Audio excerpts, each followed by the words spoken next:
Hello, today I have my thoughts on starting Magic and what to buy and what you should do and where you should go. I have all that stuff right here.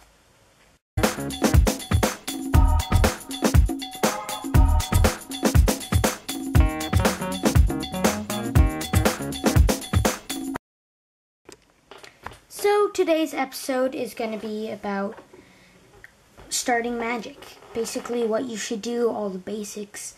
I'm not going to teach you how to play Magic.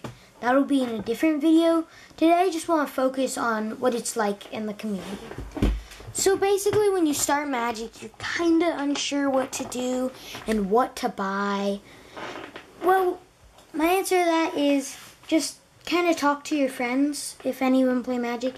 If you don't have Magic playing friends, that's okay. I had none when I started. But hey, here I am with my own YouTube channel. Intro packs are a great way to start Magic. They kind of teach you the basics of Magic in their little pamphlet. And for a cheap price of $15, you get 60 cards, which is the standard size for a deck, and 2 booster packs. Now, booster packs, I think, like, singular booster packs, like just buying one booster pack at a time, kind of a waste of money.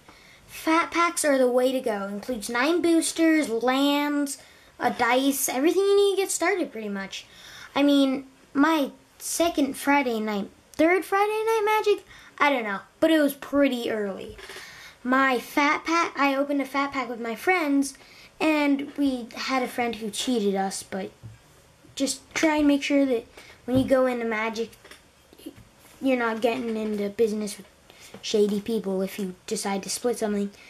But we had a mythic rare, which the one we pulled wasn't particularly that much money, but if you look on YouTube at other channels, what people have pulled on their fat packs, they've pulled some really expensive stuff. The nice thing about fat packs is, as opposed to booster boxes, they're not just like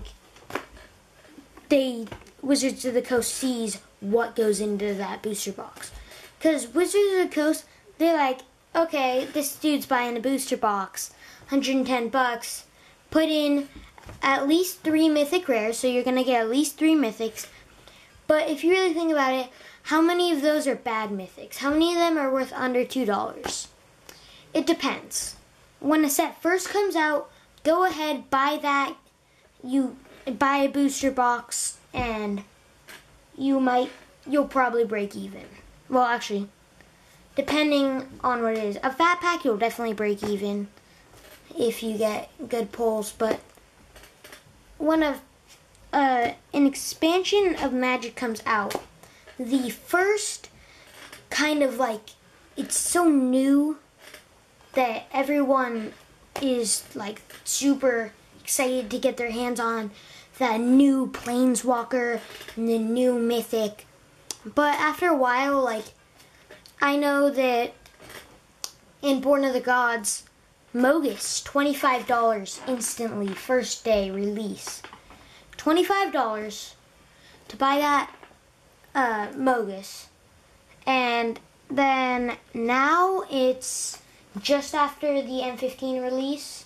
We just had game day for M15, and it's gone down to about, I think you can buy it for $5, maybe $10.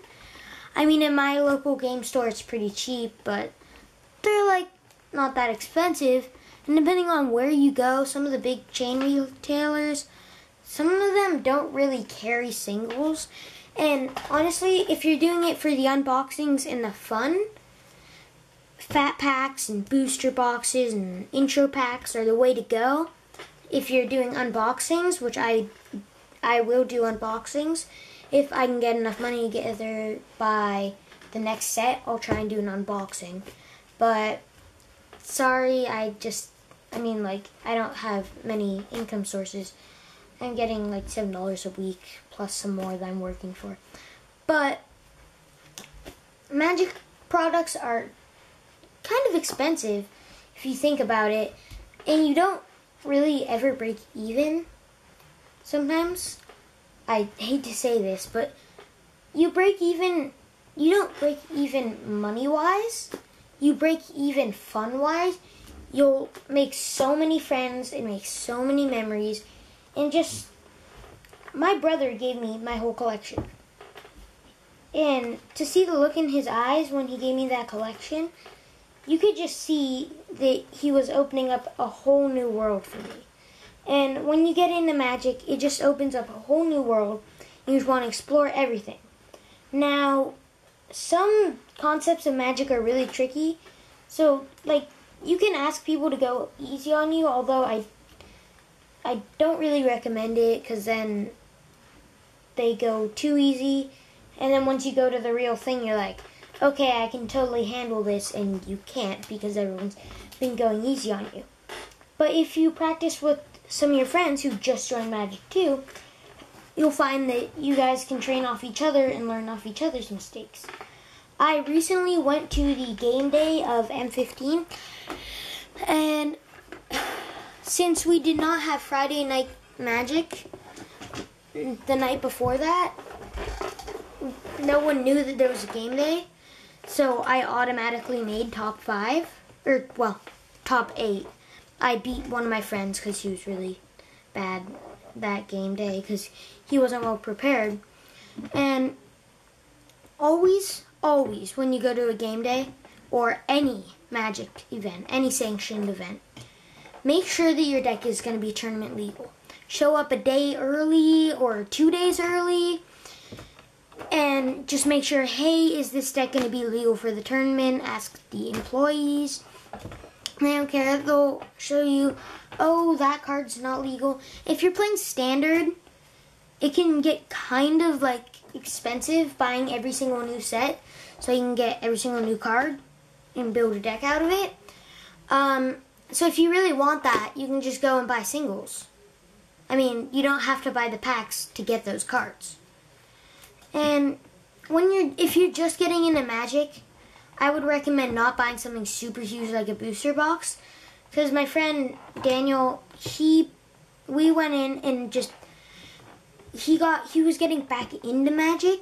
He had like kind of gotten bored of Magic, and he just got back in. Born of the Gods just released that same day. He just got back into Magic, and he's like, "Hey, Born of the Gods just released. Why don't we get a booster box?" So we did. And we traded away all the mythics, it's a good thing we did because all of their value went down. That's a tip for you guys. I mean, we were young in Magic-wise, and I still am young in Magic-wise, but we were like super young back then, and we didn't know anything, which is why you should watch my videos, and maybe you'll learn a little guidance, maybe not. Comment. Hit that like and subscribe. But anyways, back to my story. He got out of Magic 2 weeks later. See, the thing with Magic is sometimes if the player is just not meant for Magic, it's not their kind of thing, they're always moving on between different things. Like Danny, I've known him, every 2 weeks he wants something different. He's like, I'm going to save up and buy this really nice computer. And I'm like, wow, that's great, and it's great that he does this, but sometimes that's just not enough. Because then 2 weeks later, he's like, hey, want to buy a booster box? It's $110. I'm like, that's kind of expensive. And he's like, I don't care, I've got the money. Which he was saving up for his computer that he decided not to get. And he'll just jump into stuff and say, Origin PC. If you look at an Origin PC, he wanted the Genesis Pro custom build. And if you look at it, if you really want all the good stuff, it's about $24,000, give or take a few thousand. So if you look at that like Magic, you can kind of take it as a lesson and just kind of learn from that, learn from the story, because Danny saved up all his money for that computer, never even got to $1,000, never even got to $100. he ended up borrowing some money from his mom. But the point is, he got into something so deep, and he already ordered it and told his dad he was going to pay him back and stuff. And then they ended up returning it because he didn't want it anymore. And stuff like that. I mean, if you really want to go into Magic, see if like a relative used to play Magic or something and ask them for their cards. It's getting kind of like late, around the 10-minute marker in my video, and I don't want you to be super bored, so I'm kind of gonna cut it short right here. But basically, if you're going into Magic, here's the moral of this video. If you're going into Magic, don't rush into it super fast, or else it could burn you and you could end up with some stuff you don't want. Alright. Like, comment, and subscribe. Bye.